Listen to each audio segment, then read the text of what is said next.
क्या करें जब इनकम टैक्स पोर्टल पर आपकी इनकम ज़्यादा दिखाई दे रही है जबकि एक्चुअल में आपको उतनी इनकम मिल ही नहीं है। ऐसा ही एक केस आज एक सैलरीड एम्प्लॉय का मेरे सामने आया। उस सैलरीड एम्प्लॉय ने मुझे बताया कि मेरी नॉन मॉनिटरी, मॉनिटरी, परक्विजिट सारी चीज़ें मिलाकर जो ग्रॉस सैलरी है वो 15 लाख पर एनम है।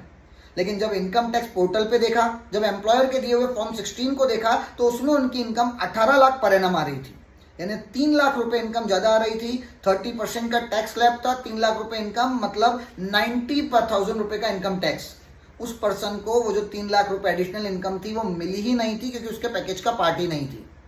जब भी इस तरह का कोई भी मैटर हो तो सबसे पहली चीज जो आपको करनी है, अपने एम्प्लॉयर को ईमेल के माध्यम से सूचित करें कि उनका फॉर्म 16 गलत है, इस फॉर्म 16 को रिवाइज किया जाए। नंबर 2 जो आपको करना है, आपकी जो करेक्ट सैलरी की डिटेल है उसके हिसाब से आपको आपका इनकम टैक्स रिटर्न फाइल करना है।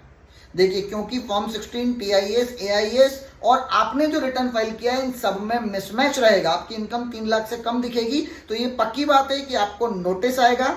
उस नोटिस का जवाब देने के लिए वो जो ईमेल आपने आपके एम्प्लॉयर को किया था वो भी एक सपोर्टिंग होगा। दूसरी बात, आपका बैंक स्टेटमेंट जिसमें एक्चुअल में सैलरी आपकी क्रेडिट होती है वो एक सपोर्टिंग होगा। उसके बेसिस पर आगे किसी भी तरह के नोटिस को आप डिफेंड कर सकते हैं, इनकम टैक्स डिपार्टमेंट को ये प्रूव कर सकते हैं कि आपकी सैलरी उतनी नहीं है जितनी इनकम टैक्स पोर्टल पर दिखाई दे रही है।